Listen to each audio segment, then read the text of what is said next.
Hey, what's up, everybody? Welcome to another edition of Lou TV. It is June 22nd. Man, it's been like a full week or two since I've done a show by myself. So I guess bear with me a little bit. I might be a tad rusty, all by my lonesome. We have a full slate of games to get to today, just kind of your normal MLB Sunday action. A bunch of day games followed by the one Sunday night baseball game. Um, there's some Cubs talk to be had, as usual when I'm on the show. A lot of Cubs talk to be had. There's some other, just random tidbits that, three guys scoring on a wild pitch yesterday. A lot of odd things. Hopefully everybody had a good week though, and if not, today can hopefully be a pivot or a turnaround into the start of a good week. So anybody new out there watching, if you guys hold on to your questions till the end. We're gonna go through all the games, throw them out at the end. We'll get to them, and if anybody else has anything they'd like to say for me to mention, if I don't happen to bring it up, go right ahead and throw that out there. In the past few shows, we've had a really active chat, so it's made things a lot of fun. Hopefully, we can have that again today. I know it's a little bit earlier than we normally do it, so we'll see. We'll see what everybody is feeling on a day like today. Like I said, another full slate of games, Sunday slate of games. I scrolled through real quick the weather, the weather tab at Daily Baseball Data, and there does not appear to be anything really of too much concern. I know it's been something that we've had to deal with in the last week or so, especially here on the East Coast, but not today. So that's nice, where we don't have to kind of fret and worry about which guys we can play safely and which guys we can't. The one game I will mention, and I'll bring this up when we come back around to it. It's one of the later games. Is the Brewers and Rockies game at Coors Field. Looks to have around the start of game time some thunderstorm chances. Doesn't appear to be anything too serious, but something just to keep your eye on. Obviously, when guys go into Coors Field, we're not really thinking about taking pitchers as it is, and the weather, rain anyway, seems to be a bigger threat to pitchers when we select pitchers. Obviously, we don't want guys to go out, get in a delay, and then not go back out. So it doesn't really bother hitters as much.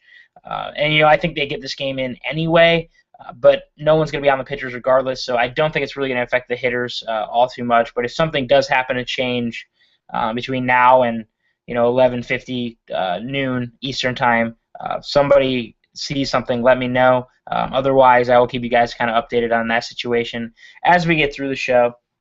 Other than that, though, I don't really have anything too important to talk about in the beginning here, other than the fact that I believe since May 17th, the Cubs have the best record in the National League.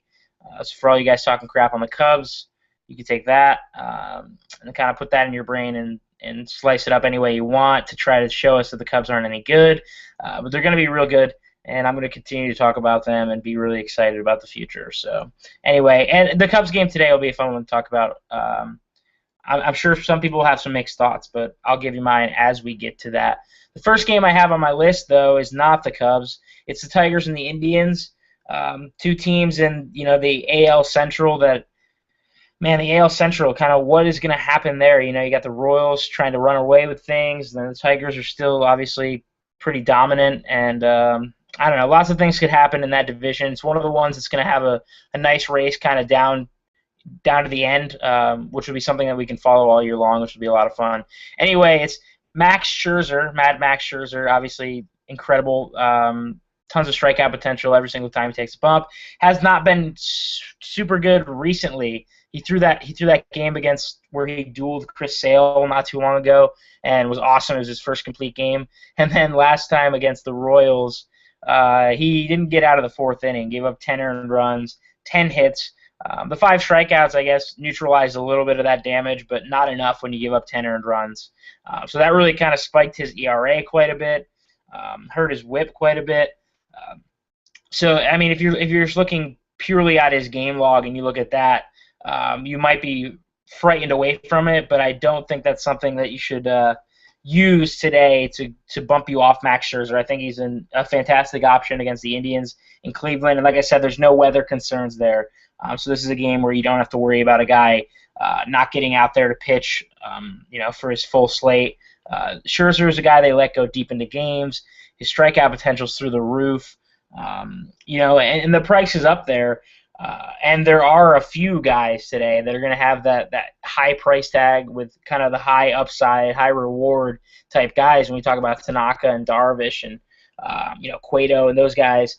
But I think Scherzer has one of the best matchups of all those guys. And when we talk about strikeouts, they're supreme in daily fantasy sports, and you kind of always know that Scherzer is going to go out there and get them, kind of regardless of what the outcome might be for a guy like him. He always is going to come away with, 5, 6 strikeouts through 9 at least. His K rate's way above that, but you can kind of put a floor on his strikeout line and feel really okay about using him should you pay up. And plus you get a good chance for a win today against Josh Tomlin and things like that. Offensively in this game, I'm not on a ton of hitters in this game as a whole. I think there are better ones that we can touch on later as we get into the slate. If you're going to use bats, it's going to be the Tigers bats you're going to use. Victor Martinez has been unreal. He still keeps doing it. I think I saw on Twitter today is Ian Kinsler's birthday. Use that as what you will. And then kind of just the other normal guys in that Tigers lineup. No one here that is really jumping off the board as me as like a must play, or even like a really really huge top tier play. But if you're going to be using anybody, you're going to be using Tigers bats in this. Moving on though, if we want to talk about the Blue Jays and the Reds at Great American Ballpark, this is a game where the Blue Jays get to see Johnny Cueto. Cueto has obviously been fantastic. If it kind of finished today, heading into the All-Star break today, Cueto would most likely be your National League starter. He's got an ERA under 2, a WHIP under 1, .83 is his WHIP, which is unreal. The win-loss record won't really reflect what the guy's done, and we talk about that a lot. His win-loss record obviously is not indicative of how well a pitcher has pitched. I guess the concern maybe for a guy like Cueto is you look back at last start against the Pirates with only 2 strikeouts. You go back a few more than that against the Dodgers and only 3 strikeouts. And then maybe even against the Phillies where he wasn't really too good that day, but 5 Ks. So I guess if anything, that would be what's kind of scaring you off. But if you actually look at Cueto and Scherzer, you compare them side by side, they actually have the same amount of strikeouts this season. So where Cueto's picked up his maybe kind of in bunches where he had a 12 strikeout game, things like that, and a couple 10 and 11. If you go back a little bit further, Scherzer kind of has that flat line ceiling or that flat line floor that we talk about. Anyway, I think Cueto's he's a decent option today. It's tough for me to pay up for him against the Blue Jays because, I do like Scherzer a little bit more against Cleveland. And then you have Darvish and Tanaka that we still have to talk about, and then Tanner Roark and Bumgarner, and man, there's a lot of options today. It's kind of all on what you feel. Basically, Cueto is at home, and what that means is basically that the Blue Jays aren't at the Rogers Center, kind of just mashing everything out of the ballpark. Let me pull up. I have the team totals up here somewhere for you. The Blue Jays at 3.5, which is pretty standard. The Reds at 4. So Vegas is thinking maybe the Reds come away with this one with a few more runs. I know the Blue Jays have thrown out there R.A. Dickey, which is a guy that's incredibly difficult to project or predict kind of what he's going to do on a given day. The knuckleball, what do you say about the knuckleball? I guess it's really about how it dances on a certain day. In this game, if I'm talking hitters, like I said, I'm going to be on Reds hitters. It would be, I love Mesoraco in the catching spot. He hit another home run yesterday. And Joey Votto is back now. Jay Bruce, I think, homered yesterday. That's a tough guy to use just because he's so inconsistent. But if he gets on a tear, it's a guy who's really, really streaky, really, really, homer happy type guy if he gets into a streak. A guy that you could really use in GPPs and really excel. Should he get a day where he hits a couple home runs, which is very possible, especially at Great American Ballpark. So those are the guys I'll be looking at in that one. Other than that, this isn't a game where I'm going to get too excited about a bunch of guys, but there are some plug-and-play type options there. The next one I have is the Mets and Marlins. And at the back half of this game, there looks like there's going to be maybe some weather. They do have a retractable roof there. I'm not sure whether or not it'll be open to begin with, and they'll close it should there be weather concerns, or it'll be closed to start with. That's something I guess somebody might know a little bit more about than I do. I'm not sure how they normally do something like that with the radar showing that there looks to be some thunderstorms kind of at the back half of this game. It shouldn't really affect the starting pitchers. I'm not sure they're the pitchers that you want to use anyway, but just with that being said, if you wanted to get cute and try to use either John Neese or Anthony Desclafini, I guess that's how you say his name, Descalfini, I don't know. If you want to get cute and try to use one of those two guys, you're using Neese, despite the Marlins having some really good right-handed bats that hit left-handed pitching really well. Casey McGee, Jeff Baker, Giancarlo Stanton, those type guys. But anyway, I'm not really on anybody in this game as a whole. You saw like Lucas Duda homered yesterday. David Wright was 3 for 4. Man, there's just these two teams are kind of. I know the Marlins are really good at home, but these two teams really in general, if you kind of just look at them, I don't really ever pick any players from either one of these teams, especially the Mets. The Martins not the Martins. The Marlins have a little more firepower, and especially when Christian Yelich is healthy, that's a guy that I use a ton. But the Marlins definitely have a lot more firepower in their offense, and Giancarlo Stanton. He injured his wrist against the Cubs, but he was back in there. He has been back in there. He's 2 for 4 yesterday. Hasn't homered since the beginning of that Cubs series, which is weird because Giancarlo Stanton homers like every single day. But 297 on the year, 20 homers, crushes left-handed pitching. Really, he crushes everybody. Big time, home run potential against a guy like John Neese today. So that would be the guy that really, really jumps out at me in this game offensively. Other than that, no thanks on the pitchers. No thanks on really any of the other hitters. He kind of stands head and shoulders above everybody else in this game, athletically and numbers-wise as well. Not even just looking at kind of what he brings to the table and potential. Just if you just purely look at the numbers too, it's just he's outperformed everybody and rightfully so. So not much on that game, guys. I'm going to move on though to the next one, the Braves and the Nationals. This is at Nationals Park. A 1:35 Eastern start. I believe it's Irvin Santana and Tanner Roark. This looks like a game where we might not see a whole lot of runs being scored. Vegas has the over/under right now, the total at 7, which is one of the lower. I think there's a couple 7s today. Yeah, one of the lowest 2 of the day today. So that might be signaling to you to think about using these pitchers. Irvin Santana got off to that fantastic start to begin the year and has been really, really mired in mediocrity ever since. He's risen his ERA to it's over 4. The WHIP's like around 1.3. So we saw him be really dominant kind of in the beginning of the season and really, fade into mediocrity, ever since. A bunch of games, if you just kind of look at his game log where you're looking at 5 earned runs, 6 earned runs, 6 earned runs, 6 earned runs. And he's not producing enough strikeouts either to warrant using him really anytime out there. So whereas, the Nationals offense isn't like it's not like the best offense that he might face on a given day. He's just not on my list of guys at all. I think Tanner Roark might actually find himself on kind of that list of second pitcher options on a given day like today. He's been real good recently. He had that really awesome start at San Diego, 8 innings, 11 Ks.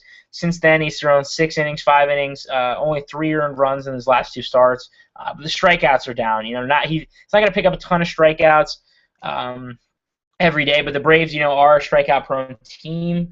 When you think about some of the bats that are in that lineup. So that might bode a little bit better for him on a day like today. He's won 3 in a row ever since 3 of his last 3 starts, last 3 times taking the bump. He's come away with a decision of a victory. He's not a guy that I typically use a whole lot just because especially on a day like today when there's so many other arms. But when you look at the other arms on the list today, guys, it's really difficult to be able to pay for Tanaka and Darvish or Tanaka and Scherzer or something like that. So whereas Rourke's price is still kind of up there a little bit, it's still in that like middle tier. It's just below the uppercut to where you can fit those guys in. Well, you can fit a guy like him in, and then still maybe grab Cueto or those top tier guys that I just mentioned, and kind of build your lineup and find some value and still get to some of the really good hitters too. So that would be my thought process when I'm making a team today. Today I think is a really important day to find that second pitcher that might allow you to grab everybody else that you kind of want. Now, should you go and fit two of the stud arms, then that's okay with me too. Then you're really trying to find the value offensively, especially in games where we predict that there's going to be a lot of runs. So, we talk about the Colorado game. We will get to that in a while here. But that would be my thought process behind that. So that's where Tanner Roark would fall kind of in my head about things like how I would roster him today. Other than that, nobody in this game offensively is going to jump off the board to me as guys that I want to roster. Vegas doesn't think there's going to be a whole lot of scoring. I don't really anticipate there being a whole lot of scoring. There's not a guy here that I really kind of want to jump all over and use on a given day. So anyway, we will move on to the next one. Game at Tropicana Field, the 1:40 Eastern start. The Houston Astros and the Tampa Bay Rays. Kind of a really odd season for the Tampa Bay Rays. Sort of what we expected from the Astros, but they've been better, I guess, better than we expected. This is a game that features Dallas Keuchel, who's been super good this year, probably looking at an all-star campaign. 8-4 with a 2.63 ERA. And Eric Bedard for Tampa Bay throwing against Houston, the lefty guy, kind of one of these guys that falls at the back half of the list of guys today that you want to be using, but a guy that you might be targeting against. So you look at Keuchel and you look at kind of that Tampa Bay offense. There's just not a whole lot in Tampa Bay's offense that frightens me, but I'm still not going to be jumping all over Dallas Keuchel because of the other options on the board today. I think he does become an interesting second pitcher option, kind of like Tanner Roark, especially if the price is right. But this isn't a guy that I'm building my lineups around.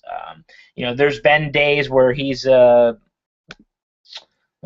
There's been days where he's been like kind of the top option on the board. Today is definitely not one of those days. Definitely not one of those days. I'm not really going to be picking on Keuchel, but the guy I will mention is Evan Longoria. Always hits left-handed guys well. He's been not so good really at all this season, but he has been better at home. I should mention that. I'm not sure why for any particular reason, but 7 of his 9 homers have come at home. He's only hitting 260 on the year, which really isn't, Evan Longoria. But maybe today, a day like today against a left-handed guy, he can kind of turn something around. He hits lefties really well. That would be the guy from that side of the game that I would be targeting. On the other end of it, though, against a guy like Eric Bedard, that's where he kind of starts to piece together some, maybe some really good value plays. Or some other options, even guys that aren't value to plug in against Eric Bedard. Jose Altuve, who's the guy who had the lone hit there yesterday, hits lefties really well. He had 4 multi-hit games in a row before yesterday. The guy's hitting 336 on the year. He doesn't hit a lot of home runs, but he gets on base a lot. He's been swinging it really, really well. Over his last 7, he's hitting 545. And one thing you might not know about Jose Altuve is that he's stolen 26 bases already this season and only been caught 3 times. And I know a left-handed guy on the bump kind of neutralizes that a little bit, but it's still there. He's still capable of getting on base and swiping a bag, especially once they get into the bullpen. Because I don't foresee Eric Bedard, going real deep into this game and kind of shutting down this Astros team. I actually like the Astros quite a bit. As an offensive club today. You talk about some of the other Astros players that, might really come out and give you a chance for some things today. George Springer has not been as good. He homered in the second game of this series, 2-run homer in the second game of this series. But he had that really hot start, or not start, I guess. After a few weeks, he really kind of just went off, and everybody was using him like every single day, and it was really paying off for him. He's cooled down since then, but I still think he's a really good option today against a guy like Eric Bedard. He's an aggressive guy, kind of get up there and take what Eric Bedard will give you and just kind of go out there and swing out of your shoes and see what happens. Obviously, a guy with a lot of potential to run the bases really well. Swipe some bags, and there's a lot of speed there, and obviously a ton of power from a guy like George Springer. So, and just another reason, to maybe roster a guy like George Springer. The other guy that I use sparingly, good word actually, that I use sparingly from the Astros, and typically only against left-handed guys like Eric Bedard, would be Matt Dominguez. Let's see what he's done here recently. Not too much. He's kind of mired in an 0 for 10 slump, but he does hit lefties better. He hasn't been good recently, but he's got home run potential. He's got 10 on the year, and he's going to provide you a lot of salary relief at a third base spot that a lot of guys, your best guys are really priced up a whole lot. So if that's one of the spots that you're looking to maybe save some money to allow you to grab those top arms, and Matt Dominguez is a guy that I would think about slotting in there. He should be real cheap, and will definitely allow for you to grab the very top tier at maybe another position or on the bump. So that's what I've got to say. Let me see what the Astros team total is today. It's actually only 3.5. I'm a little surprised by that. I thought it might be 4. 3.5 is pretty standard, but we'll see. I think they get more than 3.5 today against Bedard, but we shall see. Anyway, I'll move on to the next game. The Yankees and the Orioles. This is going to be a fun game at Yankee Stadium. Masahiro Tanaka, who's what a storyline this guy is. Kind of coming over from Japan, where he hadn't lost a game in forever, and then the Cubs beat him. Yes, the Cubs handed him his only loss on the season. Still hasn't lost since then. 11-1. Let me see what his ERA. He's got a sub-2 ERA. His WHIP's under 1. He's been awesome. He's been really good recently. Kind of, has to have been to be as good as he has been all year long. So I think he's definitely probably the number one guy today. When you pair what he's been doing on the mound with the strikeout potential and kind of everything else that he brings to the table, he's got to be on your list as maybe the top guy today. Leads the major leagues in wins with 11. Last 2 starts out, he's had double-digit strikeouts in both. One was a 6-inning affair against Toronto, the other a complete game against Seattle. So yeah, when we talk about strikeouts being supreme, this is a guy who definitely knows how to do it. He's got an incredibly filthy splitter, knows how to pitch, works really well. He's been really effective. Not getting banged around too much. If you just look at his game log, never really has he ever been crushed, or he hasn't had that one start yet where we've said, oh wow, guys might have figured it out today. That still hasn't happened. Even on a single day, no one has really figured him out, and I don't expect the Orioles to do that today. So I love Tanaka. Definitely love Tanaka. On the other end of it, it's Chris Tillman. Throwing against the Yankees. This is at Yankee Stadium, guys, so a good place for runs to be scored. The Yankees team total we're looking at is 4, and actually the over is favored. So you're looking like you might see some runs scored from the Yankees. I'm not a huge Tillman fan. He's got pretty good stuff, but I don't think it really matters if he can't put it all together. So I think the Yankees are definitely a team that you can think about maybe. If you're into stacking, the Yankees would be a stack option outside of that Colorado game that you could really think about. We've seen Brian McCann swing a little bit better. Ellsbury's still been pretty good, and just the home run thing is kind of really bugging me with Ellsbury. Only 4 on the season, and he's playing half his games at Yankee Stadium. I thought he's really gonna kind of up the power thing this this season. But he hasn't done so thus far. But today could be a day where he's got a really good chance to do so against Chris Tillman. Those guys are kind of my favorite guys in this Yankees lineup against the right-handed guy, Chris Tillman. Anyway, I'll move on. I'm kind of going kind of slow today, I think. I got a bunch of games to get to still, so I'll move on a little bit faster here. The Mariners and the Royals. This is a game at Kauffman Stadium. The Royals have been a really awesome team to kind of follow this season. Yordano Ventura, obviously the young flamethrower, on the bump today for the Royals. A guy who, despite his stuff, despite what his K potential should be, has not been striking out a whole lot of guys. In his last 5 starts, he hasn't struck out more than 4 guys. He has pitched a lot more effectively. He's gone deeper into games, kept his pitch count down a little bit. But when we try to roster a guy like Yordano Ventura, we are looking for strikeouts and stuff, and they haven't really come. So that's why he's not really on my radar as a super huge option today. But I think he has to be kind of on your mind in GPPs because the strikeouts can be there. He needs to just be able to put it together. On the other end of it, Roneus Elias, another rookie, a little bit older guy, who's been surprisingly very good for the Mariners. He's kind of had to slid in there with all the injuries that they had faced early to James Paxton and Taijuan Walker and those guys. He's been pretty good recently. He has been okay.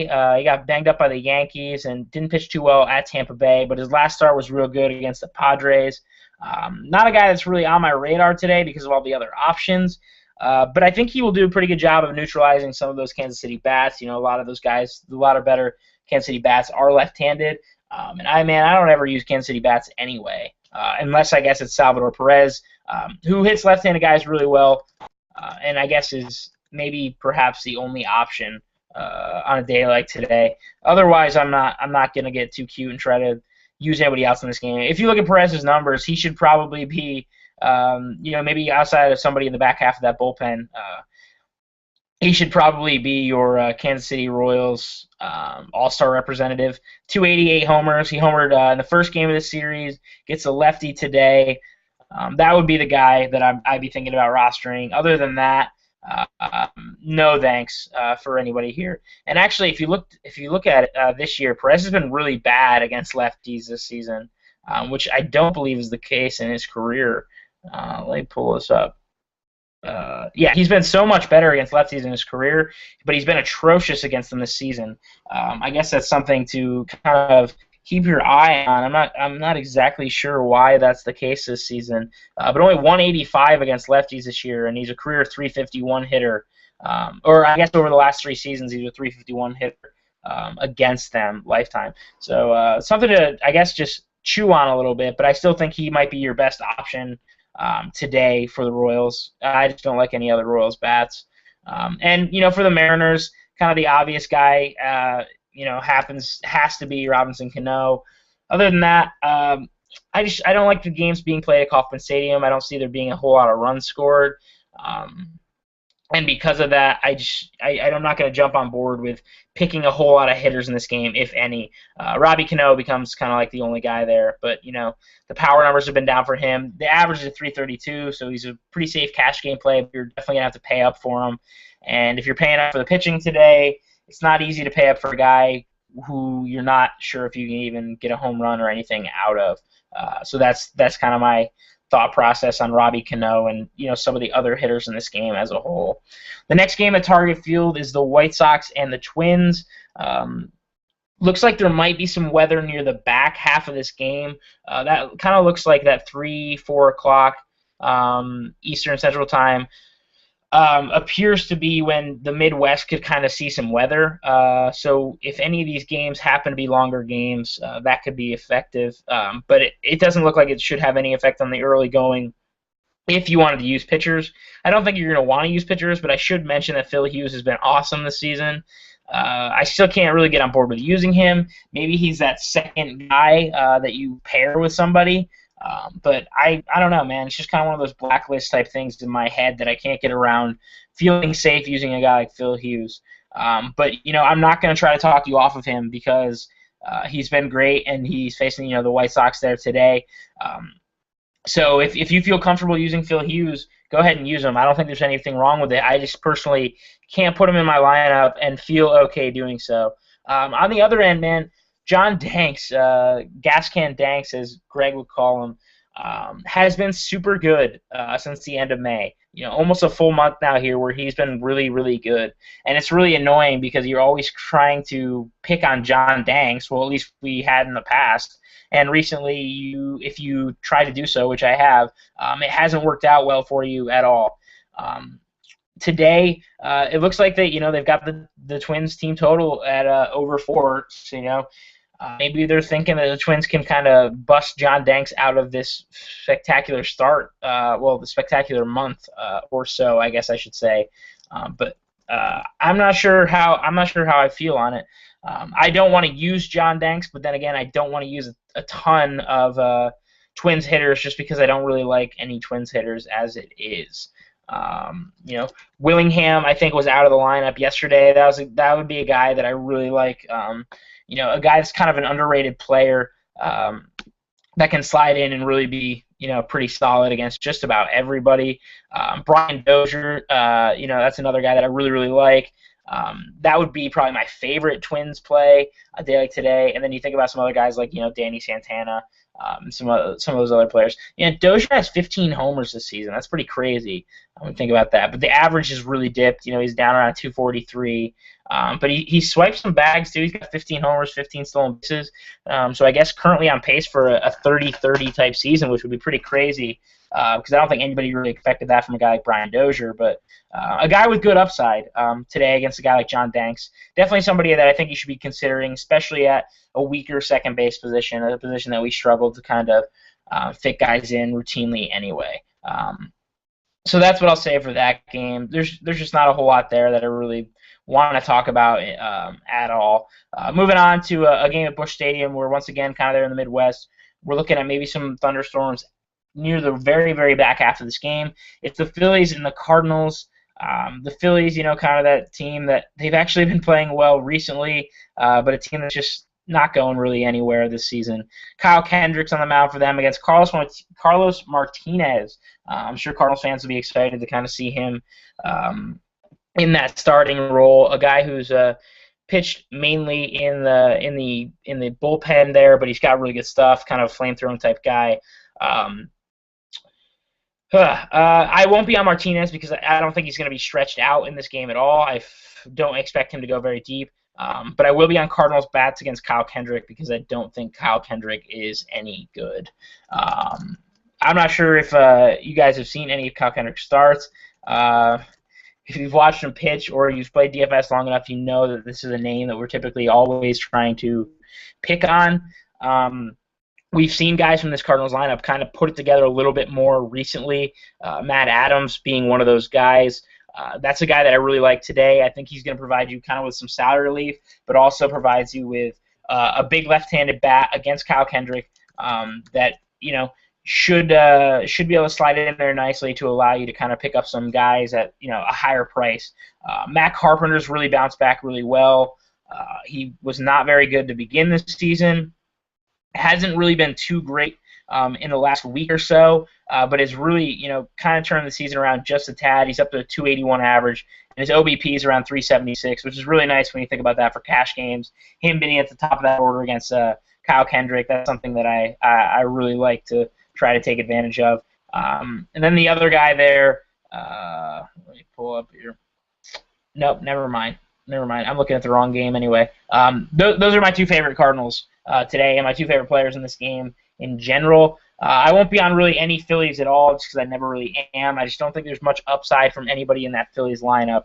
Not enough anyway for me to feel okay rostering any of them, even though it is Carlos Martinez, even though they will be in that bullpen pretty early. It's a no-go offensively for the Phillies for me today. And if you're just looking at the team totals here, guys, I've got them pulled up if I can scroll and find the Phillies game. The Phillies 3.5, pretty standard. The Cardinals 4.5, which is much higher. Obviously, they're looking like the Cardinals can score some runs today. So those guys that I mentioned, and watch that lineup. I'm sure that lineup's out by now. Check out that lineup. Maybe you can find even some value guys that might fit real well to allow you to grab, those top pitching arms, which is what we talk about every single time. Anyway, though, the next game, which is a little more close to my heart, the Pirates and Cubs. The Cubs blew a game yesterday. They could have won. Anthony Rizzo hit another home run. He's been awesome this season. It's going to be Brandon Compton and Jason Hamill. I think Hamill is kind of another one of those guys that could be that second pitcher today against the Pirates. But I really like some Cubs bats against Brandon Compton. And that might seem homerish, but if you look at what Brandon Compton's done, he's not been good. His best start of the year, I guess, was against the Mets, 6 innings, 1 earned. Other than that, he hasn't been too great. And I don't see him being too good today against the Cubbies. Rizzo for sure has to be on your radar. Starlin Castro has been really, really good. Luis Valbuena has been good and should kind of provide you some salary relief. Shearholtz has been really bad, but is a guy who should slide in there. A left-handed stick, if you're looking for that against Compton. Junior Lake's a guy with a ton of upside. Chris Coughlin's been pretty good recently.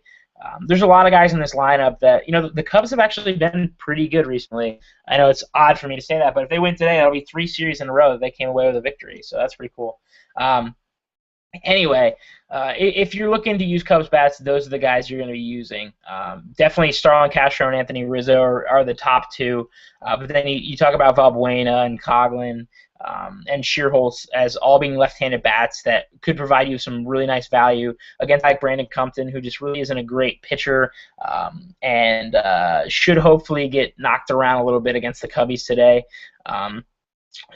And, I mentioned Jason Hamill as that second pitcher option. I think the one guy maybe, if you don't like Hamill, the one guy you maybe roster, or the 2 guys you maybe roster there are Gregory Polanco has been awesome, 11-game history to start his career, and Andrew McCutchen is Andrew McCutchen. Other than that, though, no one else to really speak about in this game. I think they can take this one pretty easily, hopefully anyway. That was sarcasm in the pretty easily, by the way. The next one is the Rays the Red Sox and the A's. Man, 2 teams where it feels like we were just talking about these guys facing each other. I guess that's what happens with the Major League scheduling now. It's going to be John Lester on the bump for the Bo Sox, a guy with really good K potential. He's been pretty good all season long, but he will have to face some really good right-handed Oakland bats. And Oakland is a team that really uses the platoons to their advantage. And then on the other end of it, it's going to be Tommy Milone. On Tommy Milone, that's what I have to say about him. Excuse me. In this game, I think it's honestly going to be an odd game. I think it's a game where you might try to see too many people kind of jump on some of these guys and plug in against these pitchers. But it's not going to be a game that I'm heavily targeting offensively, and I won't really honestly be targeting John Lester or Malone, definitely, at all. Let's see here. Bogaerts was not in the lineup yesterday. I'm not sure why. He's been he's 0 for his last 12. Kind of cooled down again. He got his average up to around like 290. He's cooled down again to around 265. Has not been very good recently. But a guy who's really good against left-handed guys, and Tommy Milone. And he plays kind of those premium positions, third base, shortstop, where we might have a difficulty trying to get somebody in there. He's got 375. OBP and a 460 slugging against left-handed guys this season. So Bogaerts becomes probably instantly my favorite Red Sox play of the day. And then you talk about kind of the usual Red Sox suspects. Napoli's back now, and David Ortiz and Dustin Pedroia. Those guys, I guess, are kind of all on the list, but they don't really fit.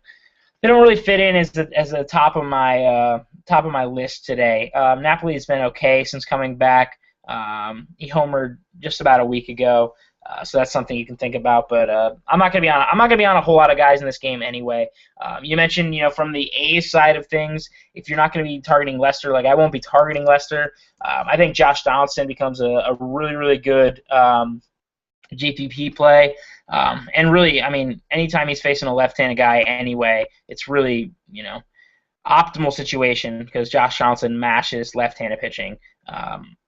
Let's see what we got here. He's got 18 homers this year, 8 of them against lefties, a 686 slugging against lefties, 1.084 OPS. I can throw out a bunch of different numbers against left-handed guys, and every single one's going to make it look like Josh Donaldson's a really, really solid play because he is, and rightfully so, against the left-handed guy. So there's kind of your thoughts on Josh Donaldson and some of the other guys in that game. Moving on, though, I've got 4 games to get to, and hopefully it'll leave me with some time for some questions and stuff if you guys have any. The Dodgers and the Padres, a game at Petco Park.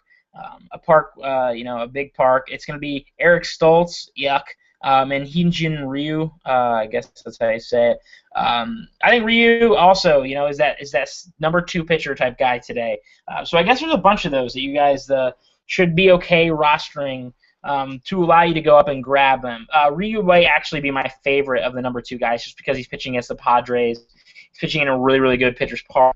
Kind of all those things really to it being a good game for him. This is the other game with a 7 over/under, and I think a lot of those runs might come from the Dodgers. Let me see what the Dodgers team total is here real quick. It's actually only 3.5, but it's pretty. It's favored that the Dodgers are over that. Let's see what we got here. Okay. Eric Stoltz, yeah, like I said, Eric Stoltz is the guy on the bump for the Padres. A guy that really he doesn't strike anybody out. He's pitching to contact, and I guess it works for him better because he's pitching at Petco Park. But if he pitched anywhere else, he probably wouldn't be pitching a whole lot. Yasiel Puig, back in the lineup now.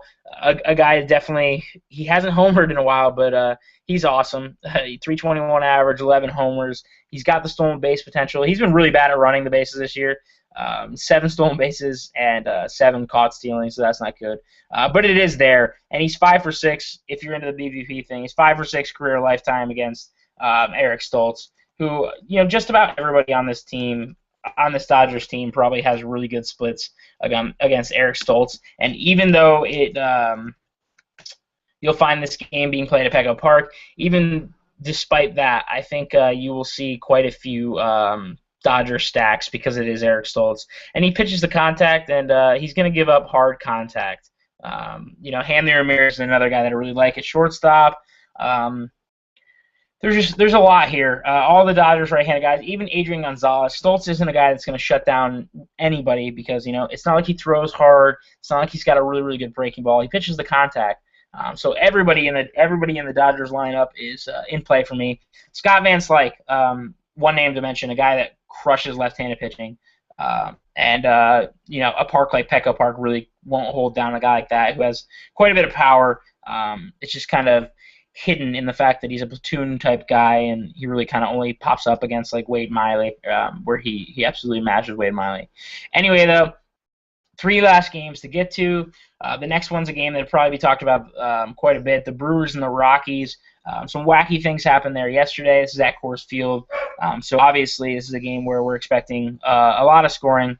10.5 is the over/under. The Brewers have a 5.5 team total, while the Rockies have 4.5.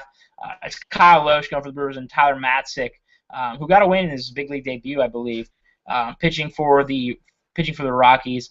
No thanks on either pitcher, although Kyle Loesch is kind of that underrated type guy. This just screams like a game for the Brewers. If you weren't aware, Matzik is a left-handed guy, and the Brewers mash lefties. Most of the guys in that lineup hit lefties really, really well. Chris Davis, Aram, Braun, Lucroy, all those guys. So they're gonna put out there like probably 9 right-handed guys today against Matzik, and it just doesn't bode well for the young guy. Probably won't walk away from this game with a 3.75 ERA. It'll probably be much higher than that. I wouldn't expect him to walk away from this game with a win. It's not gonna be a fun day for him to go take the mound against the Brewers. And really, it wouldn't be, if you were any left-handed guy, maybe outside of Clayton Kershaw or maybe like a Madison Bumgarner, it wouldn't be fun to travel to Coors Field and have to pitch against a Brewers team that hits lefties really, really well. So all those guys are in play. I'm not sure if I would not expect these lineups to be out. I can try to pull it up actually real quick. I doubt they're out. That's the most difficult thing in this game is that this is one of the later game. Yeah, no lineup out for this. This is one of the later games, so we're not sure who's going to be in the lineup there, which makes things a little bit more difficult when you're trying to pick and poke around these lineups and which value guys and where. But kind of your standard Brewers right-handed guys against Matzik, and that's really, really all you need. Despite the Rockies having a good, chances of scoring at home, I won't be on really any of them. I think you might need to be for the sake of having some diversity, and maybe should this be a game where Matzik does shut down the Brewers and the Rockies really kind of take off, I think you might need to have some exposure to them, but I won't be having nearly as much as I do to some of the Brewers bats. So that leaves us with two games. The Giants and the Diamondbacks at Chase Field. Speaking of Madison Bumgarner, he's on a bump today for the Giants.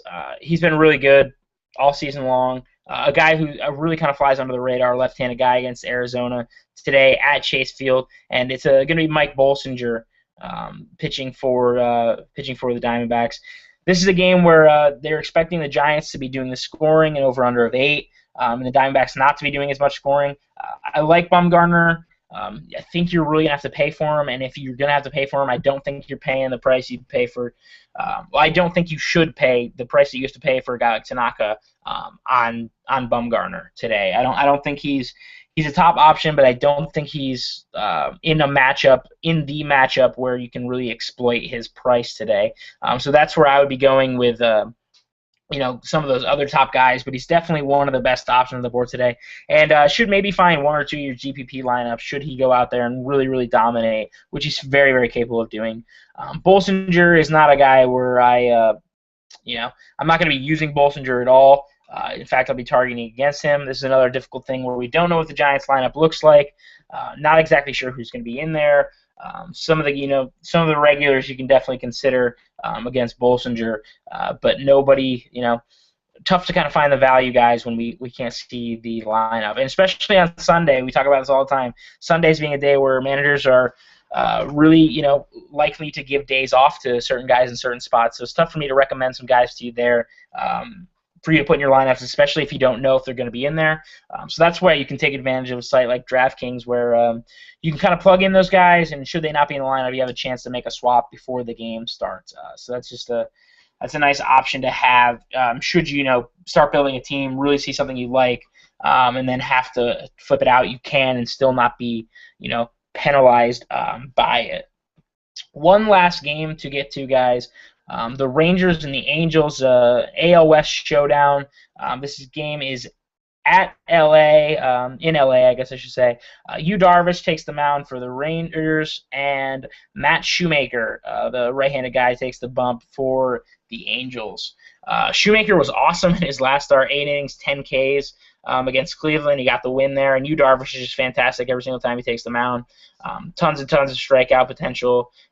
He wasn't too great last time, 5 innings, 4 earned, but he still got 8 Ks. Threw a complete game shutout the time before that. Just another one of those guys where every single time he takes the bump, you definitely have to have your eyes on him because he's got no hit stuff, perfect game type stuff every single time he takes the bump.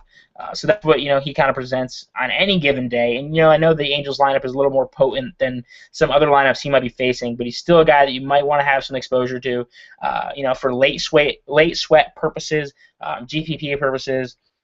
And, even cash games, I'm fine with using a guy like Yu Darvish. I won't be using Matt Shoemaker at all. It's a shame that some of those guys from Texas, some of those left-handed bats won't be in there, like Prince Fielder and Mitch Moreland, things like that. But Shin-Soo Choo, my top guy there. Outside of that, you're starting to stretch for me to really try to find guys that I want to use from the Rangers. I don't really see a ton of scoring, but they could be one of the teams that kind of breaks out today. But like I said, no lineup there, one that we're not going to see for a while now, and it might not even be out by the time those 4 o'clock games start. So if it's not out by then you really, really are taking a chance because you're not going to have anybody to swap to, even at a site like DraftKings. So if you're on hitters in this game, it's going to be you're on Rangers guys. Shin-Soo Choo, like I said, being my favorite guy to use from this game. A really, really good OBP guy. Really, really safe cash game play. A guy that you can feel okay paying the price for and having him and reaping the rewards that he should invariably bring to you based on kind of his ability to play.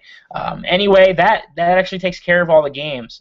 Looks like I got one question here from Raz: Mathis or Recker or Ross?